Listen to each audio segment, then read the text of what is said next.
किरपा थाना की हदूद की उस केस की जिसमें सानिया नामी खातून जिसको मुबैना तौर पे उसके शौहर और ससुर ने आग लगाकर हमेशा हमेशा की नींद सुला दिया। ईद के दूसरे दिन घरेलू झगड़ा शुरू हुआ और वो झगड़ा इतना बढ़ता गया कि ये घर से निकल के भागी अपने आप को बचाने के लिए, लेकिन वो उनके शौहर और ससुर इनको घसीट कर अंदर लाए कि शौहर आदिल महमूद ने उनको पकड़ा और ससुर ने आग लगा दी। अस्सलाम वालेकुम, मैं फयाज महमूद हूँ एक्सप्रेस न्यूज़ के लिए और हम बात कर रहे हैं इस्लामाबाद के इलाके किरपा थाना की हदूद की उस केस की जिसमें सानिया नामी खातून जिसको मुबैना तौर पे उसके शौहर और ससुर ने आग लगाकर हमेशा हमेशा की नींद सुला दिया।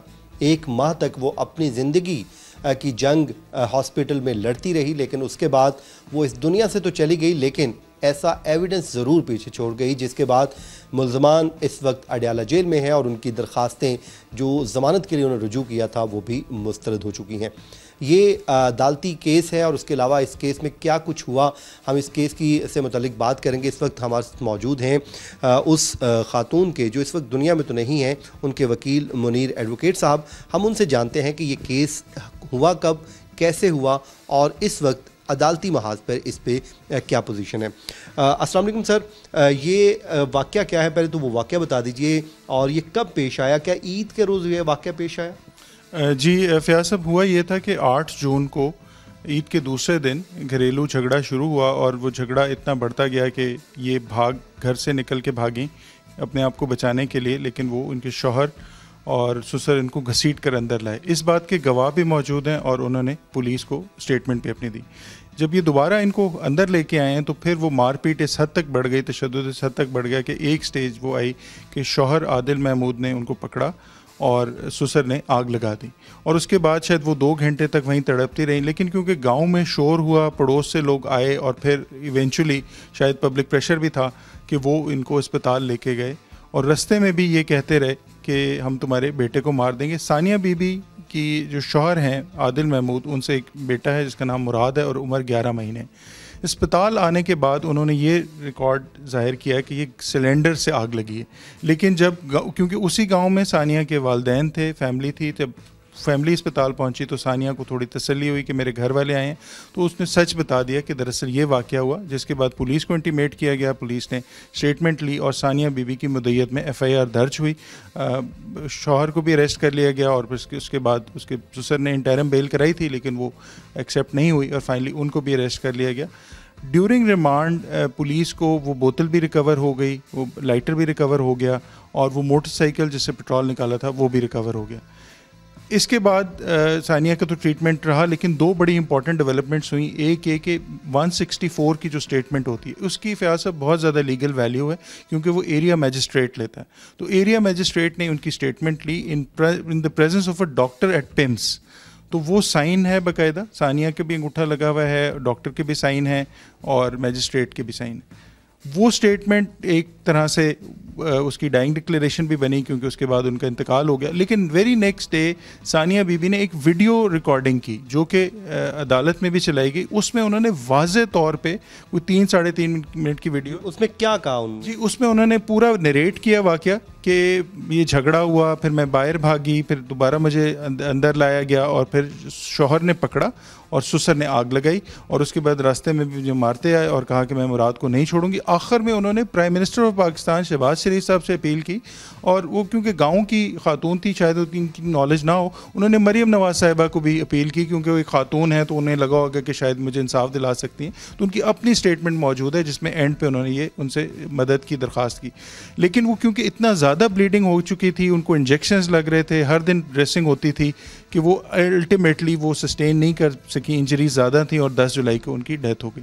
अब जब ज़मानत लगाई पोस्ट अरेस्ट बेल अडयाला से उनके ससुर मुस्ताब हुसैन में, तो उसमें 2 दिन हेयरिंग्स चलती रहीं। एक दिन पहले दिन ये कहा गया कि जी ये तो खुदकुशी है और 164 को क्रॉस नहीं किया गया तो इसकी कोई वैल्यू नहीं है, और फिर साथ एक जजमेंट पेश की गई कि जी जो मरते वक्त की स्टेटमेंट है उस पर शायद कोई स्टेटमेंट थी कि उसमें इंसान अपने सेंसेस में नहीं होता। हमने अदालत से इस्तदा की कि जी हम आपको 3 ग्राउंड्स पे इस बेल को रिजेक्ट करने के लिए कहेंगे। सबसे पहले तो ये कि डाइंग डिक्लेरेशन पे हमने तकरीबन 45 जजमेंट्स दी पाकिस्तान के तमाम और कोर्ट्स की जजमेंट्स दी कि जिस वक्त कोई मर रहा होता है, हालत नज़ा में होता है, वो झूठ नहीं बोलता। इस पर इंटरनेशनल लॉ भी मौजूद है।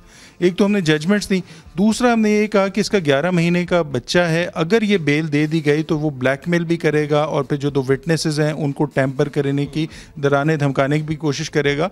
और तीसरी इंपॉर्टेंट चीज़ ये कि वो मुल्क से फ़रार हो सकता है। और फैज़ साहब, जो सबसे ज़्यादा इंपॉर्टेंट चीज़ है वो हमने ये कहा कि ये जो 3 मर्डर स्पेसिफिकली हुए हैं, बल्कि अब चौथा भी सिदरा का हुआ, सानिया थी, फिर उसके बाद सना यूसुफ जो थी और ईमान थी, ये इस्लामाबाद में हुए हैं। तो इस पर एक हाई प्रोफाइल मीटिंग भी हुई, ह्यूमन राइट्स कमेटी ने मीटिंग की और उसमें उसने प्रोसिक्यूटर जनरल को, पुलिस को, वालदैन को बुला के एक मीटिंग की और कहा कि जी प्राइम मिनिस्टर साहब भी कह रहे हैं कि इस पर ज़ीरो टॉलरेंस होगी जेंडर बेस्ड वायलेंस पे। तो हमने ये अदालत में ये बात उठाई कि अगर इसको ज़मानत दी जाती है तो पूरी सोसाइटी में क्या मैसेज जाएगा, जुडिशल सिस्टम के ऊपर कितना ट्रस्ट होगा। तो इसलिए बड़ा ज़रूरी, क्योंकि सज़ाएं तो डेटरेंस के लिए दी जाती हैं कि लोगों को एक डर और खौफ हो। तो अगर एक इतना बड़ा जुल्म करने वाला शख्स बाहर आ जाएगा तो फिर सोसाइटी के अंदर एक बड़ा इंप्रेशन बुरा पेश आएगा।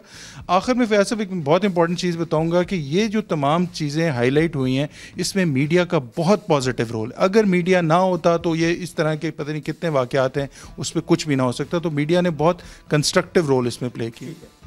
चलें जी, ये मुनीर साहब थे जो हमें इस केस से मुतालिक बता रहे थे। उसके अलावा हमारे साथ एक जो खातून कौंसल हैं वो भी मौजूद होंगी। हम उनसे भी पूछते हैं कि ये शादी कब हुई और उसके बाद लड़ाई झगड़े की वजूहात क्या थीं। अच्छा, एमन मलिक हमारे साथ मौजूद हैं जो अदालत में भी पेश हुई और उन खातून को भी मुलाकात उनकी हुई जो इस वक्त दुनिया में नहीं है। अच्छा, आपकी खातून से क्या बात हुई थी और उन्होंने क्या वजह क्या बताई थी इस लड़ाई झगड़े की? मेरी जो खातून से बात हुई थी उसके बाद तो उन्होंने ये बताया कि उन पे पहले भी बहुत ज़्यादा इसी तरह मारपीट के वाक़यात पेश आते रहे और उसके बाद जिस दिन ये वाक़या पेश आया, ईद के दूसरे दिन उन पे पेट्रोल डाल के आग लगाई गई और वजह जो थी उनकी ये घरेलू नाचाकी और पसंद की शादी उनकी वजह बनी थी। उसके अलावा कोई जो है अदालत में आपने जो केस पेश किया है उस पर अदालत की जानिब से कोई सवाल उठाए गए थे और जो इन्वेस्टिगेशन हुई है, क्या बतौर वकील आप मुतमिन हैं? इन्वेस्टिगेशन तो अल्हम्दुलिल्लाह ठीक जारी है। उसके अलावा जो है अदालत में ससुर की जानिब से ये बात हुई कि वो चूँकि ओल्ड एज के आदमी हैं तो उनको बेल ग्रांट की जाए।